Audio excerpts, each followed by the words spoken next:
इसी समाज में लोगों के समूह में हमको कुछ ऐसी चीज़ें सुनने को मिलती हैं कि जिससे इंसानियत पर भरोसा बनता है और आम तौर से वैसे ही होता है। कुछ रिश्ते हैं जिनको सैक्रोसैंक्ट माना जाता है, भाई बहन, बाप बेटी, माँ बाप, पति पत्नी। ये सामान्य रूप से ऐसे ही चलते हैं, भरोसे पर और अच्छे तरीके से। लेकिन कभी कभार हमने ऐसे देखा है कि कुछ ऐसी चीजें इसी समाज में हो जाती हैं जहां समाज के नाम पर इन सारे रिश्तों को ताक पर रख के, अपने मान को ऊपर रख करके लोग कुछ हरकत कर बैठते हैं और उससे बहुत हद तक लोग आहत होते हैं और उनका भरोसा इस सारी व्यवस्था में जरा डगमगाता है, एक डर पैदा होता है। ऐसा ही एक अपराध एक बाप ने किया। सिर्फ अपनी बेटी को नहीं मारा, एक रिश्ते को दूषित किया, अपने अहम के लिए, अपने मान के लिए, समाज क्या कहेगा उसके लिए। यह मामला एक गुड़गांव की लड़की का है, 25 वर्षीय राधिका यादव, जो अपनी खुद की टेनिस एकेडमी चला रही थी। सोचिए कितनी फियर्सली इंडिपेंडेंट। आमतौर पर एक बाप को खुश होना चाहिए ना इस बात पर, लेकिन उसका आत्मनिर्भर होना ही उसके पिता को रास नहीं आया, जिसकी वजह से पिता ने अपनी ही बेटी की जान ले ली। और यह सब हाई प्रोफाइल सुशांत लोक इलाके में हुआ, गुरुग्राम के। ये पूरा मामला क्या है, आइए आपको बताते हैं। नमस्कार, मेरा नाम है संकेत उपाध्याय और आप देख रहे हैं इशारों में। सबसे पहले आपको ये बता दूं, 25 वर्षीय राधिका यादव, खबर ये है कि उनके पिता ने उनको उनके सेक्टर 57 गुरुग्राम में जो घर था वहाँ पर गोली मारकर हत्या कर दी। उस समय बताया ये जाता है कि सुबह 10:30 बजे की बात है, थर्सडे को, जब राधिका किचन में थी और अपने लिए कुछ खाना बना रही थी और 10:30 बजे सुबह ही बाप पीछे से आया और गोली चला दी। और ये गोली कांड हुआ, इनके 3 स्टोरी का इनका बंगला था। सोचिए, ऐसा भी नहीं है, मतलब ये सो कॉल्ड पढ़े लिखे रईस, गुरुग्राम में बंगले में रहने वाले, ये वो लोग हैं।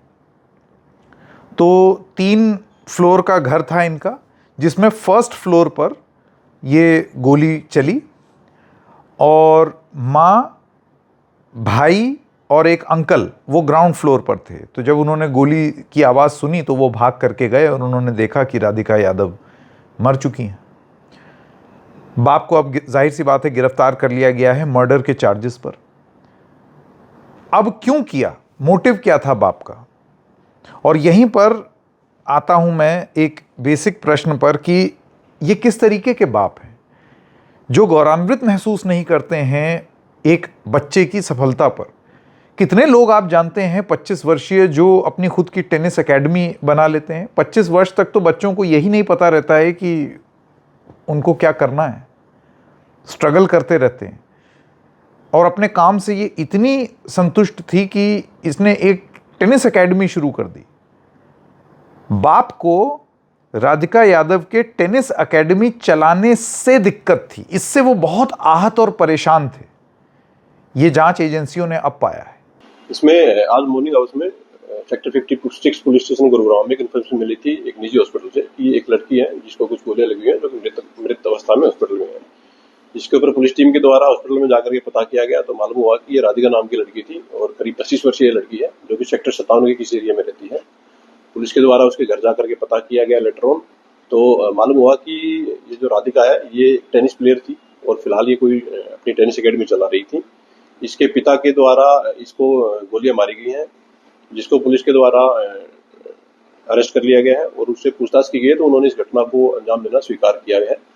फिलहाल जो इन्वेस्टिगेशन हुई है उसमें पुलिस को मालूम हुआ है कि जो मृतकता है उसको 3 गोलियां कुल मिलाकर के लगी हुई हैं और एक्यूज के ब्रदर के द्वारा पुलिस की कंप्लेंट फाइल की गई है और उसके द्वारा ये एलिगेशन लगाए गए हैं कि उनको शक है कि उसके द्वारा गोली मारी गई है। एक्यूज दीपक जो है उसकी उम्र करीब 49 ईयर्स है। उसके द्वारा घटना को अंजाम देना स्वीकार किया गया है और पुलिस के द्वारा उसको अरेस्ट कर लिया गया है। स्पॉट पर पुलिस की सीन ऑफ क्राइम की टीम के द्वारा विजिट किया गया है। फिलहाल तक इन्वेस्टिगेशन में ये सामने आया है कि मृतका को 3 गोलियां कुल मिलाकर के लगी हुई हैं जो रीजन है घटना के पीछे, उसमें फिलहाल तक जो पाया गया है कि ये जो राधिका मृतका थी, ये कोई टेनिस एकेडमी अपनी चलाती थी, जिसको लेकर के इसके पिता नाराज थे और उन्होंने इसको कई बार बोला था कि ये एकेडमी न चलाए, और इसी नाराजगी के चलते इन्होंने गोली चला करके इस हत्या की वारदात को अंजाम दिया गया है।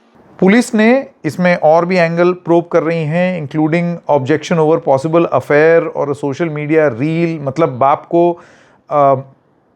25 वर्षीय लड़की के कुछ संबंध से आपत्ति थी, या फिर सोशल मीडिया पर वो क्या रील बनाती थी उससे आपत्ति थी, इस वजह से ये कदम उठाया। एसीपी यशवंत यादव हैं वहाँ के गुरुग्राम के, उनका ये कहना है he wanted to shut down the academy but she refused, he finally shot her dead over the same dispute. यहां पर एक मूल प्रश्न है पूछने वाला, क्या रील बनाना अपराध है? क्या आपकी मर्जी के विरुद्ध जा करके कोई अफेयर होना जुर्म है? और क्या अपनी खुद की टेनिस एकेडमी बनाना जुर्म है? और सबसे बड़ी बात, अगर ये, चलिए मान लीजिए ये जो इनके बाप हैं उनके हिसाब से ये सारी चीजें जुर्म हैं, तो आप मर्डर कर देंगे? ये डिसऑनर किलिंग का केस नहीं है तो और क्या है? अपने मान को समाज में, समाज क्या बोलेगा? कुछ कुछ लोग आकर के बोल रहे होंगे, अब जिस तरीके की बातें सामने आ रही हैं कि लोग कुछ कुछ कमेंट कर रहे थे, जिस वजह से ये जो इनके फादर हैं यादव, उनको बड़ा खराब लगा, आहत हुए, रील से आहत हो गए, कथित रूप से एक अफेयर से आहत हो गए, और सबसे बड़ी बात टेनिस एकेडमी बंद करवाना चाहते थे उससे आहत हो गए। इतना कि आप गोली मार देंगे। कानून हाथ में लिया है और उससे ज्यादा एक भरोसे को तोड़ा है। समाज में ये जो नियम है, एक व्यवस्था है, उसको इस बाप ने तोड़ा है। मर्डर केस रजिस्टर हुआ है सेक्टर 56 पुलिस स्टेशन में गुरुग्राम के, जिसमें ये सारी चीज़ें अब जांच होंगी। पिताजी जो हैं वो 51 वर्ष के हैं, राधिका यादव के, 51 ईयर्स ओल्ड, और उनको अब आपको थोड़ा सा मैं राधिका यादव के बारे में भी बता दूं। वो 25 वर्षीय स्टेट लेवल टेनिस प्लेयर थी, जो गुरुग्राम में अपने घर में थी, और वहीं पर आसपास वो अपना टेनिस एकेडमी भी चला रही थी। इतना आहत हुआ ये पिता कि 3 गोली मार दी अपनी बेटी को, 3 गोली। कुछ जानकारियां और भी हैं कि अपने खुद की जो टेनिस एकेडमी थी वो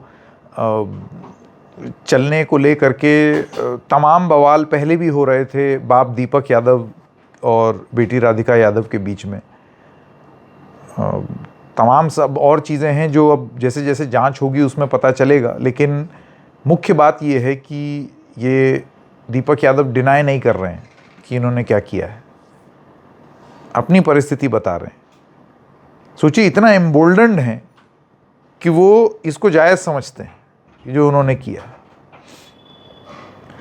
प्रिलिमिनरी जांच हो रही है, आगे और भी जांच होगी। जैसे कि मैंने आपको बताया कि इसमें अरेस्ट हो गया है, हथियार जिससे ये किया वो उनकी अपनी रिवॉल्वर थी, लाइसेंसी हथियार था जिससे उन्होंने ये सब किया। और ब्लॉक जी सुशांत लोक 2 में इनका घर था, 3 मंजिला घर था जहाँ पर ये प्रकरण हुआ है। बहुत ज़्यादा डिटेल में नहीं देना चाहता हूँ क्योंकि यहाँ पर देखिए ये उस तरीके का मामला है जिसमें कही सुनी बात से ज़्यादा अगर तथ्य सामने आए तो ज़्यादा बेहतर है। अब पुलिस का ये कहना है दीपक यादव को गांव वालों के तानों से बड़ी दिक्कत होती थी। ये वज़ीराबाद के रहने वाले हैं ओरिजिनली, और गांव वाले ताने मारते थे कि लड़की टेनिस खेल रही है, तमाम और तरीके के ताने जैसे होता है। तो वो इन तानों से बहुत दुखी थे, वज़ीराबाद में जो इनके गांव वाले थे वो करते थे। जो जांच में पुलिस लगी हुई है, उन्होंने हिंदुस्तान टाइम्स अखबार को ये बताया है कि कई बार दीपक यादव को गांव वालों ने ये भी ताना मारा कि तुम अपनी बेटी की कमाई पर जिंदा हो, बेटी की कमाई की खा रहे हो। आप बस ये देख लीजिए कि ये किस तरीके का समाज है। हो सकता है ताना मारा होगा, लेकिन ये कितना कमज़ोर बाप है कि उसको गौरवान्वित महसूस होने के बजाय ये ज़रूरत महसूस हुई कि वो बेटी को गोली मार दे। सिर्फ इसलिए क्योंकि गांव वाले ताना मार रहे हैं। इस तरीके के सामाजिक ताने बाने में, जिसमें महिलाओं को आगे बढ़ने की कोई हिम्मत ही नहीं है, एक पूरा इकोसिस्टम उस लड़की के खिलाफ होगा और वो फिर भी she wanted to make her mark. और कैसे आप ज़माने से तो लड़ लेंगे, ज़माना ताना मार रहा है, आप अपना कान बंद कर लेंगे, आगे बढ़ेंगे। ये वही समाज है। अगर कल को राधिका यादव की टेनिस एकेडमी बहुत ज़्यादा बड़ी हो जाती तो इसी समाज में से लोग आते उसके पास कि ज़रा मदद कर दो।